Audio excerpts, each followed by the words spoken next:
Halo, perkenalkan kami dari kelompok 8. Saya Fazra Fatimah Azharafa dengan ujung NIM 023.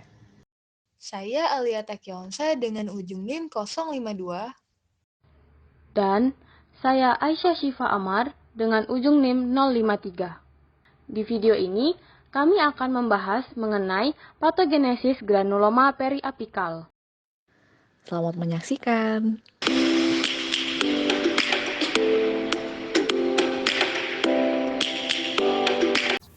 Pertama, kita bahas terlebih dahulu definisi dari granuloma periapikal.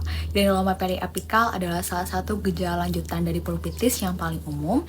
Biasanya digambarkan sebagai massa jaringan granulasi kronis yang meradang dan ditemukan di bagian apeks gigi yang non-vital. Granuloma periapikal mengacu pada pembentukan jaringan granulasi yang mengelilingi puncak gigi non-vital yang timbul sebagai respon terhadap nekrosis pulpa.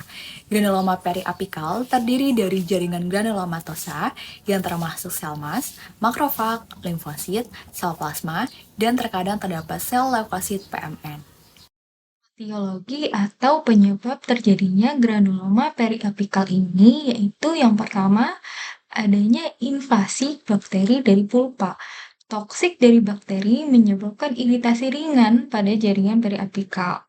Nah, hal ini menyebabkan proliferasi sel dan pembentukan granuloma, sehingga bisa kita katakan bahwa granuloma periapikal merupakan respon seluler terhadap produk bakteri pulpa. Penyebab berikutnya dari granuloma periapikal yaitu trauma oklusal dari titik-titik restorasi yang tinggi, atau bisa juga dikarenakan iritasi dan mediator inflamasi dari pulpa nekrotik, atau kesalahan dari operator saat prosedur endodontik atau iatrogenik, serta adanya infeksi pada gingiva. Bagaimana proses granuloma periapikal ini berkembang atau bagaimana patogenesisnya? Nah, respon lokal tulang di sekitar gigi akibat nekrosis pulpa merupakan penyebab paling umum penyakit inflamasi periapikal. Seperti yang sudah kita sedikit singgung pada etiologi, nekrosis pulpa umumnya terjadi akibat invasi bakteri ke dalam pulpa, di mana invasinya ini melalui karies gigi atau trauma gigi. Metabolit yang berasal dari pulpa nekrotik keluar dari apeks memicu respon inflamasi pada ruang ligamen periodontal periapikal dan tulang sekitarnya. Reaksi ini secara histopatologis itu ditandai dengan infiltrasi inflamasi yang terdiri dari sel-sel berinti banyak. Contohnya itu seperti neutrofil pada stadium yang lebih akut, lalu monosit atau makrofag dan limfosit pada stadium penyakit yang lebih kronis. Nah, makrofag sebagai komponen utama dari granuloma yang diaktifkan oleh bakteri di dalam sistem saluran akar akan mengaktifkan sel penyaji antigen ke limfosit T yang sensitif untuk melepaskan sitokin proinflamasi seperti interleukin 1 beta, interleukin 6, interleukin 11, interleukin 17, dan TNF alfa dengan cara merangsang peningkatan regulasi reseptor nuklir faktor kappa beta pada makrofag.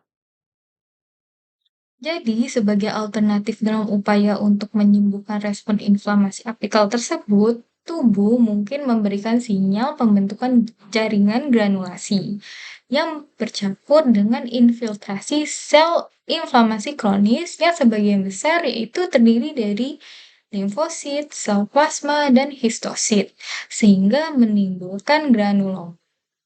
Adapun gambaran klinis dari granuloma periapikal diantaranya, sebagian besar kasus tidak menunjukkan gejala, tetapi terkadang nyeri dan sensitivitas terlihat saat terjadi eksaserbasi akut.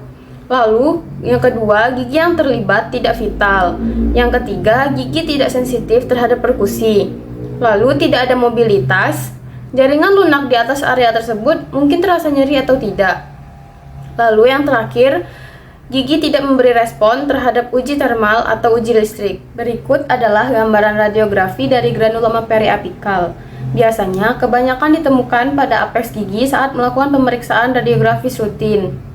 Perubahan paling awal yang terlihat pada granuloma periapikal adalah penebalan dari ligamen periodontal pada apeks akar. Lesi mungkin bisa berbatas jelas punch out ataupun tidak jelas.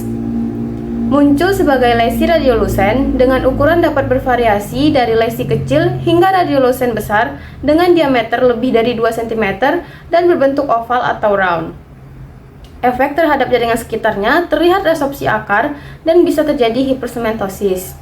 Lalu yang terakhir, gigi yang terkena biasanya menunjukkan hilangnya lamina dura apikal. Selanjutnya yaitu gambaran granuloma periapikal secara histopatologi seperti yang terlihat pada gambar di samping. Nah, pada gambaran histopatologi, granuloma periapikal memperlihatkan bulatan kapsul yang terdiri dari jaringan granulasi yang meradang yang dibatasi oleh membran periodontium dan terdiri dari jaringan fibroblast dan pembuluh darah. Nah, jaringan granulasi sendiri itu terdiri dari infiltrasi limfositik padat yang mengandung neutrofil, sel plasma, histiosit, dan juga eosinofil. Kemudian tindakan perawatan yang dapat dilakukan terhadap granuloma periapikal. Yang pertama, pada gigi yang dapat direstorasi itu dapat dilakukan perawatan endodontik. Sementara pada gigi yang tidak dapat direstorasi, disarankan untuk melakukan ekstraksi yang diikuti dengan kuretase jaringan lunak apikal. Jika radiolucen periapikal tidak juga sembuh setelah dilakukan terapi saluran akar tanpa pembedahan, maka penting untuk mengevaluasi potensi penyebab persistensi lesi. Misalnya, saluran akar aksesori yang terlewatkan, respon inflamasi terhadap bahan asing, infeksi bakteri, kista atau tumor yang meniru penyakit radang periapikal. Nah, kondisi ini dapat dilakukan perawatan yaitu retreatment non-bedah, apikoektomi, atau ekstraksi pun dapat dipertimbangkan. Terakhir, apabila granuloma periapikal tidak dirawat, dapat mengalami transformasi menjadi kista periodontal apikal.